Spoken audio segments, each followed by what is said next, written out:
अनुमा आचार्य जी, प्रवक्ता कांग्रेस की तरफ से आप भी हमारे साथ जुड़ गए। अनुमा जी, भारतीय जनता पार्टी की तरफ से अनुजा जी ये कह रही हैं कि अब तो कम से कम आप ईवीएम को नहीं कोसेंगे। जो रुझान सामने आ रहा है उससे पहला रिएक्शन आपका क्या होगा? खुश तो होंगे आप?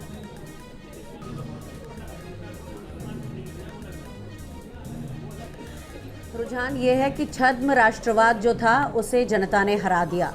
जिस भारतीय जनता पार्टी ने पुलवामा का जो हुआ उसके बाद चुनाव जीता, जिसकी आज तक न तो हमारे मांगने पर श्वेत पत्र आया, ना ही उसकी कोई पड़ताल हुई, उसको लोगों ने खारिज किया है। जिस चीन के चढ़े आने पर हमारे देश के डरपोक प्रधानमंत्री ने एक बार भी चीन के राष्ट्रपति से बात नहीं की, उसका कच्चा चिट्ठा आया है। जिस अग्निपथ स्कीम से पूरी सेना को कमजोर किया, ये तमाम कच्चे चिट्ठे आप बाद में कर लीजिएगा। आज तो रिजल्ट पे बात कीजिए। ऐसा है कि अगर ऐसा था तो आप भी पूरी मेजोरिटी से नहीं आई हैं। आप ये आरोप लगाते रहिए ना, अभी आपके पास वक्त है, लेकिन आप भी मेजोरिटी से नहीं आई है। अभी भी मोदी के नाम पे अगर वोट मांगा गया तो उनका गठबंधन आगे है, मेजोरिटी उनके पास है। मैं निवेदन आपसे ये करूंगी कि बीजेपी के अलग से जरा आंकड़े तो देखिए कि क्या आ रहे हैं। जिस एनडीए की आप बात कर रहे हैं, क्या वो एनडीए इस चुनाव का परिणाम घोषित होने के बाद भी उनके साथ रहेगा?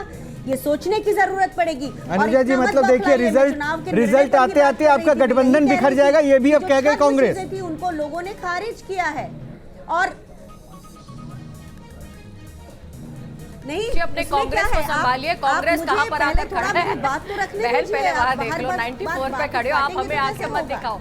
मुझे लगता नहीं, ये आपको शोभा नहीं देता, आपको शोभा नहीं देता। कांग्रेस कहाँ खड़ा है? नया कांग्रेस जो रीजनल पार्टी बन के घूम रहा था अभी तक। क्या इंडिया अलायंस कर रहे हैं आप? कहाँ खड़ा है कांग्रेस? कौन से नंबर पे खड़ा है? देखिए अपने आप को। भाजपा कहाँ खड़ा है? कहाँ आप है? भाजपा 244 पर, कांग्रेस 94 पर। और क्या बात कर रही हैं आप? आपको शोभा देती है ये बात करनी? अभी आप अपना ईवीएम संभालिए। मैं आपको सिर्फ इतना कहना चाहती हूँ, अभी आप अपना ईवीएम संभालिए। आप अपना ईवीएम देखिए। भाजपा ने जमीनी स्तर पे काम किया है और वहीं पर ही काम करते हुए मुंह पर आ रहे हैं। फिर कहते हुए ये पन्ना प्रमुख की पार्टी है, ये अटल बिहारी वाजपेयी की पार्टी है, ये सावरकर की पार्टी है, और ये मोदी, जेपी नड्डा, अमित शाह सबने साथ में मिलकर काम किया है। तो इसीलिए मुझे लगता नहीं कि आपको ये बात कहीं ना कहीं सामने नजर आए, क्योंकि आप लोगों ने मुद्दों की बातें। ठीक है, चलिए आज अब नतीजों पे वापस आते हैं। मैं लगातार आप लोग पॉलिटिकल डिबेट करते रहते हैं, ठीक है, आरोप लगाइएगा, मुद्दों पे सवाल पूछते रहेगा, लेकिन एक बार फिर से वापस टैली पे आते हैं। 297 और हमारे साथ राजकिशोर जी भी जुड़ चुके हैं, वरिष्ठ पत्रकार हैं। मैं एक रिएक्शन आप ही से ले लूँ। राजकिशोर जी कनेक्ट हो गए हैं क्या? तो राजकिशोर जी को एक बार स्क्रीन पर आइए, तब तक मनोज जी जरा ये बता दीजिए, ये जो एक्सपेक्टेशन है, होप है, ये बीजेपी जो कह रही है कि हम वापस आएंगे, कैसे, मतलब क्या होगा? देखिए, ऐसा है कि ये सरकार एनडीए की बनेगी और मोदी प्राइम मिनिस्टर बनेंगे, इसमें तो मेरे को लगता नहीं कि कुछ डाउट है या कुछ चेंजेस इसमें होने वाले हैं। लेकिन बीजेपी के अभी जो टैली है वो 244 है, और हम देख रहे हैं कि काफ़ी लंबे टाइम से जो टैली है वो 240, 41, 42, 238 इसी के आसपास है। तो अब आने वाले टाइम पे, क्योंकि काफ़ी ज़्यादा काउंटिंग हो चुकी है, लेकिन ये भी बात सच है कि काफ़ी ज़्यादा बाकी है।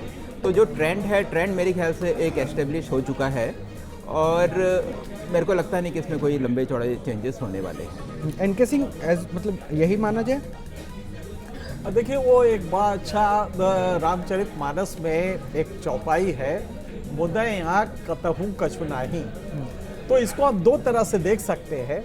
हम फिर से सरकार बना रहे, तो इसके लिए तो साहब मिठाई खानी चाहिए कि फिर से सरकार बना रहे, तीसरी बार बना रहे। लेकिन अगर आप इसको बाकी कंपैरेटिव स्टडी करेंगे कि हमारे में कमजोरी कहाँ रही है, तो बीजेपी का वोट परसेंटेज अभी जो अभी फिलहाल आ रहा है, उससे बीजेपी का वोट परसेंटेज भी कम हुआ है और नंबर भी कम हुआ है। 244 अगर इस पे स्टे भी करते हैं तो आपको 30 सीटें लगभग चाहिए मेजॉरिटी मार्क के लिए। वो आप एनडीए से लाएंगे, बाकी अलायंस से लाएंगे, वो भी प्रोबेबिलिटी है, क्या पता उसमें से कोई निकल जाए। तो ये सारे प्रोबेबिलिटी हैं। और फिर अगर आपको 60 सीटें कम आ रही हैं तो हमें सेल्फ एनालिसिस करनी होगी कि गलती कहाँ रह गई। जब हमने 5 किलो अनाज भी बांटा 80 करोड़ लोगों को, 4 साल लगातार बांटा, जब हमने इसके साथ तमाम किसान सम्मान निधि दिया, तमाम एक क्लास बनाया हमने बेनिफिशियरीज का, इसके बावजूद अगर हमें जनता ने एक्सेप्ट नहीं किया है, वोट टैली 2019 के हिसाब से कंपैरेटिवली कम रहा है, तो इसका मतलब है कि हमें एनालिसिस करने की जरूरत है और इसमें आत्ममंथन करने की जरूरत है कि क्या मोदी की मकबूलियत गिर रही है, क्या और कोई फॉर्मेट की जरूरत है, या हमने एक्सेसिव हिंदुत्व किया, उसको जनता ने रिजेक्ट किया कि नहीं उसकी जरूरत नहीं, महंगाई कंट्रोल कीजिए। तो ये सारी चीजें हैं, अगर आप इसको ना देखें तो ये शुतुरमुर्गी अप्रोच होगा और पॉलिटिकल पार्टीज को, जो वाइब्रेंट पॉलिटिकल पार्टीज हैं, वो इस तरह से नहीं सोचती है। मुझे लगता है लीडरशिप इसको कबूल करेगा कि कहीं ना कहीं कोई गलती हुई है।